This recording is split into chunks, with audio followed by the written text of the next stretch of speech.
This is the closed chain hip lock exercise. This is from David Gray Rehab.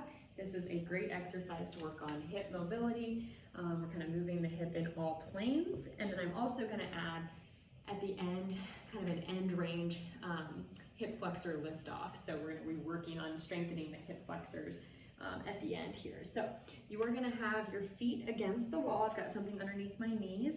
And then I've got a yoga block here that's going to be lifting my foot up onto. If you have a step or a block or a couple books, that works just as well. And then I have a broom here to hold onto just for balance. So you can use anything that kind of helps keep you sturdy.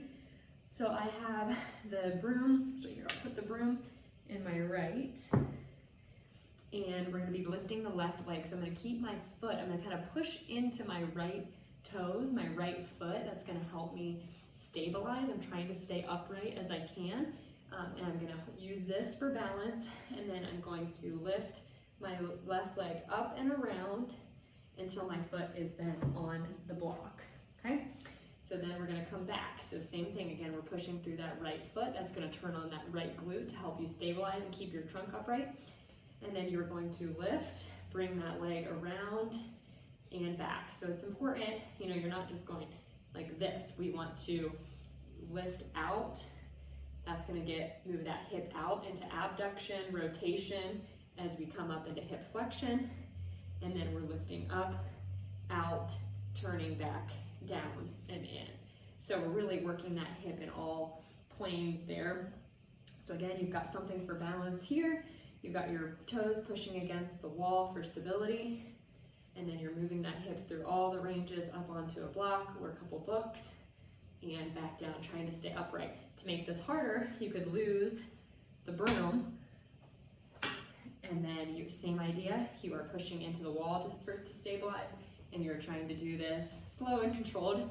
Need to work on that without the support, and bringing that leg back without leaning too far to the other side. So that is more challenging.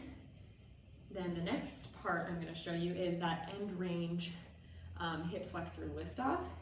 So you bring your foot up to the block, and then here all you're going to simply be doing is lifting that leg up. So we're working that hip flexor, lifting up. We're kind of at its end range here because we're already in flexion, and then we're lifting up to work on strengthening those hip flexors. Lift up and just hold for a pause, and then you should feel that right glute kind of kicking in to stabilize, and then you're just lifting. Okay, so you can do that on both sides and see if you feel a different side to side. Maybe try about 10 reps each, and then do maybe 5 to 10 reps of that lift off at the end as well.